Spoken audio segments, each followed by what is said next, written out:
चलिए जानते हैं हरियाणा की 25 बड़ी खबरों को सिर्फ 10 मिनट में। लेकिन उससे पहले वीडियो को लाइक और चैनल को सब्सक्राइब जरूर करें।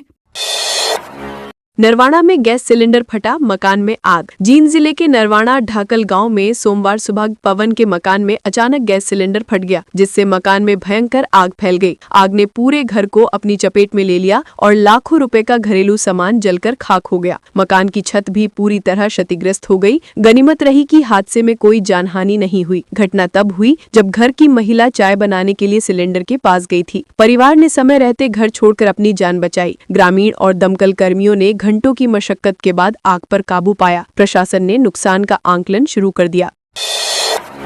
बेटी की शादी में जमकर नाचे नवीन जिंदल। हरियाणा के सांसद नवीन जिंदल ने अपनी बेटी यशस्विनी जिंदल की शादी में पूरे उत्सव और धूमधाम के साथ जमकर डांस किया। संगीत समारोह में उन्होंने पत्नी और परिवार के साथ अलग अलग गानों पर ठुमके लगाए और कई बार कंगना रनौट के साथ भी मजेदार डांस किया। शादी 5 दिसंबर को दिल्ली के जिंदल हाउस में संपन्न हुई, जिसमें केवल खास मेहमान शामिल हुए। समारोह बेहद भव्य और आलीशान था। परिवार के सभी सदस्य अलग अलग गानों पर डांस करते दिखाई दिए। डांस और समारोह की वीडियो सोशल मीडिया पर वायरल हो गई हैं।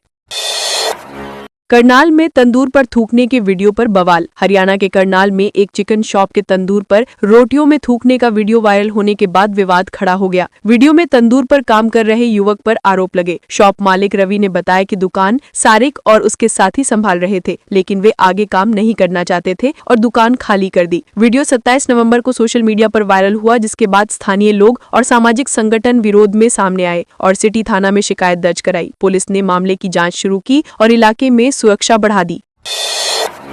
नाबालिग लड़की का जबरन धर्मांतरण, मस्जिद बंद का फैसला। पलवल की गुर्जर धर्मशाला में नाबालिग लड़की के धर्मांतरण और छेड़छाड़ को लेकर 52 पालों की महापंचायत हुई। पंचों ने आरोपियों की गिरफ्तारी के लिए पुलिस को 15 दिन का अल्टीमेटम दिया। केस की सुनवाई तक मस्जिद को बंद रखने का प्रस्ताव पास किया गया। 31 सदस्यीय कमेटी बनाई गई, जो नियमित रूप से प्रशासन और पुलिस से मिलकर कार्रवाई सुनिश्चित करेगी। पंचों ने चेतावनी दी कि यदि तय अवधि में आरोपियों की गिरफ्तारी नहीं हुई तो महापंचायत बड़ा आंदोलन करेगी। प्रशासन ने भी स्थिति पर निगरानी बढ़ा दी।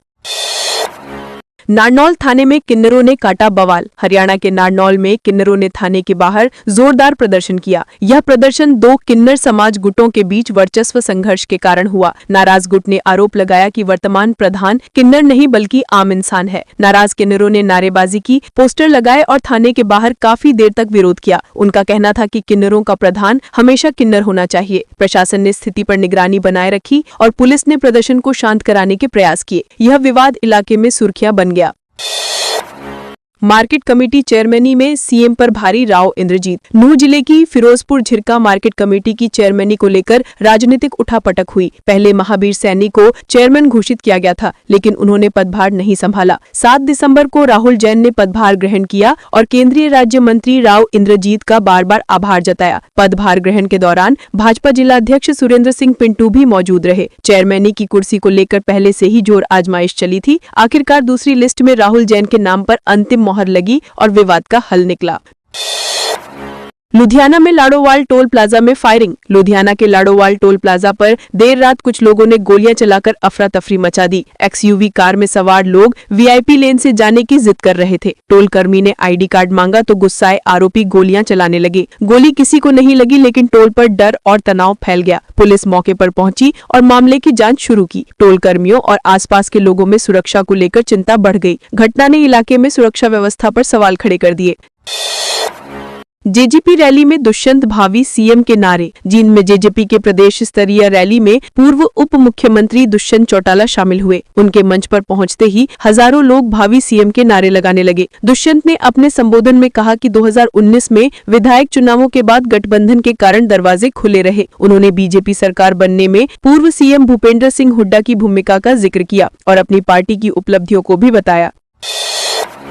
हांसी में गैंगस्टर दलजीत सिसाहा के समर्थन में बैठक। हिसार के हांसी के सिसाए गांव में गैंगस्टर दलजीत सिसाहा के समर्थन में खाप और किसान संगठनों की बैठक हुई। उनकी पत्नी अनीता ने कहा कि पुलिस ने उनके पति पर झूठा मुकदमा दर्ज किया। खाप और संगठनों के सहयोग से उनका हौसला बढ़ा है। अनीता ने बताया कि जेल से बाहर आने पर दलजीत हमेशा सामाजिक कार्यों में सक्रिय रहते हैं। बैठक कई घंटे तक चली और इसमें महत्वपूर्ण निर्णय लिए गए। संगठनों ने भविष्य में समर्थन बढ़ाने का भरोसा दिया। झज्जर में डॉक्टरों की 2 दिन की हड़ताल। झज्जर जिले के सरकारी अस्पताल के डॉक्टर्स एसएमओ की सीधी भर्ती के विरोध में 2 दिन की हड़ताल पर है। हड़ताल के पहले दिन नागरिक अस्पताल में ओपीडी सुचारू रूप से चल रही है, लेकिन मरीजों की संख्या कम है। जिले भर में 130 डॉक्टर्स हड़ताल में शामिल हैं। डीसी स्वप्निल रविंद्र पाटिल ने अस्पताल का दौरा कर स्थिति का जायजा लिया। डीसी ने बताया कि मरीजों को असुविधा न हो, इसके लिए कुछ डॉक्टर्स वर्ड कॉलेज से बुलाए गए हैं और अतिरिक्त ड्यूटी लगाई गई है। प्रशासन हड़ताल के बावजूद इलाज और सेवाओं के सुचारू संचालन को सुनिश्चित कर रहा है।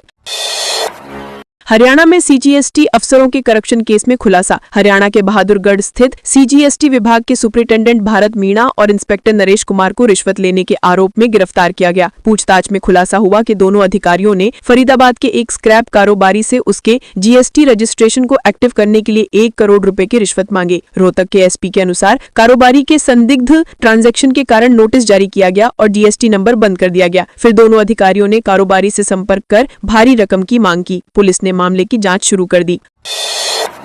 हरियाणा में साइबर ठगी से बचने के लिए पीवीआर फॉर्मूला। हरियाणा पुलिस ने साइबर ठगी रोकने के लिए नया पीवीआर फॉर्मूला लॉन्च किया। गुरुग्राम टाउन हॉल में डीजीपी ओपी सिंह ने नागरिकों, छात्रों, व्यापारियों और पुलिस अधिकारियों को फॉर्मूले की जानकारी दी। डीजीपी ने बताया कि ये 3 स्टेप वाला फॉर्मूला डिजिटल ठगी के 6 प्रमुख ट्रिगर्स डर, जल्दबाजी, अंधभक्ति, जिज्ञासा, लालच और लापरवाही को केवल 2 सेकंड में पहचान कर तोड़ने में सक्षम है। इससे हर नागरिक ऑनलाइन ठगी और फ्रॉड से सुरक्षित रह सकेगा। उन्होंने बताया कि आज के स्कैमर तकनीक से कम और मनोवैज्ञानिक रूप से अधिक प्रभावी हैं। चंडीगढ़ नगर निगम बकाया प्रॉपर्टी टैक्स पर सख्त। चंडीगढ़ नगर निगम ने प्रॉपर्टी टैक्स डिफॉल्टरों के खिलाफ कार्यवाही तेज कर दी है। वन टाइम सेटलमेंट स्कीम के तहत चैरिटेबल ट्रस्ट और सरकारी संस्थानों को राहत दी जा रही है, जबकि निजी बकाया वालों पर सख्ती बढ़ा दी गई है। अब 20,000 रुपए से अधिक टैक्स बकाया रखने वाले डिफॉल्टरों को संपत्ति कुर्क करने के नोटिस भेजे जा रहे हैं। निगम ने पहले 50,000 और 30,000 रुपए से अधिक बकाया वालों पर कार्रवाई की थी। अब तीसरी श्रेणी के डिफॉल्टरों पर भी यह प्रक्रिया लागू कर दी गई है।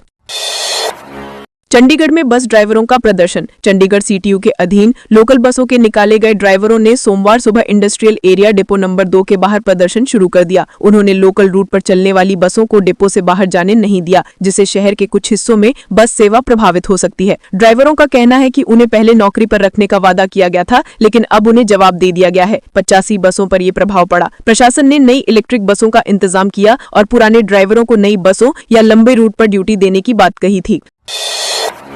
करनाल में कनाडा भेजने के नाम पर 20 लाख हड़पे। करनाल जिले के घरौना थाना क्षेत्र में एक युवक को विदेश भेजने के नाम पर 20 लाख रुपए ठगे गए। आरोपी ने पीड़ित को कनाडा या ऑस्ट्रेलिया भेजने का सपना दिखाया और पासपोर्ट, मोबाइल, चेकबुक और कोरे कागज अपने पास रख लिए। पीड़ित को धमकियां भी दी गई। शिकायत के अनुसार पीड़ित की पहचान अरुण नामक व्यक्ति से फोन पर हुई थी, जिसने विक्टोरिया ग्लोबल एजुकेशन सर्विस नामक कार्यालय का दावा किया। पुलिस ने शिकायत के आधार पर मामला दर्ज कर जांच शुरू कर दी।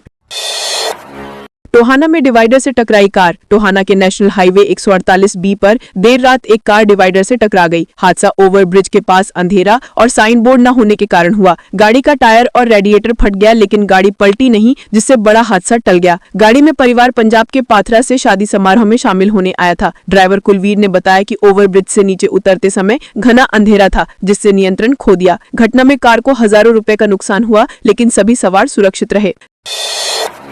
झज्जर में छात्रवृत्ति के लिए ऑनलाइन प्रक्रिया शुरू। झज्जर जिले के छात्र छात्राओं के लिए सामाजिक न्याय एवं अधिकारिता विभाग हरियाणा ने शैक्षणिक सत्र 2025-26 के लिए पोस्ट मैट्रिक छात्रवृत्ति योजनाओं के ऑनलाइन आवेदन शुरू कर दिए हैं। जिला कल्याण अधिकारी श्वेता शर्मा ने बताया कि आवेदन राष्ट्रीय छात्रवृत्ति पोर्टल पर आमंत्रित किए गए हैं। आवेदन जमा करने की अंतिम तिथि 28 फरवरी 2026 है।